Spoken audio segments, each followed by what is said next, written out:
চাকরি দিবেন নামে ঘুষ লই 2 কাটা জায়গা কিনুম এবার। মেট্রো রেলের চাকরির ইন্টারভিউ দিতাম যাই, এর কটেয়া ঘুষ চাই আল্লাহ না জানে। আসসালামু আলাইকুম।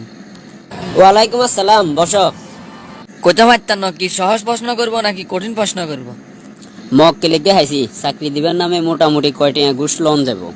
শুরুতেই বলো, মেট্রো রেল প্রকল্পের প্রথম ব্যয় ধরা হয়েছিল কত টাকা? প্রথম ব্যয় ধরা হয়েছিল 21,965 কোটি টাকা। এবার দ্বিতীয় প্রশ্ন, সংশোধনের পর মেট্রো রেল প্রকল্পের নতুন ব্যয় কত টাকা ধরা হয়েছিল?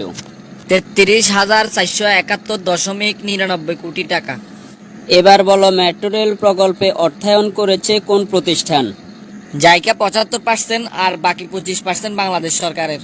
তাহলে বলো, মেট্রো রেল প্রকল্পে জায়গা কত টাকা দেবে? 19,718.47 কোটি টাকা। বাবুরে, এগারে তো কোনো প্রশ্ন দিয়ে আটকান যান না। প্রশ্ন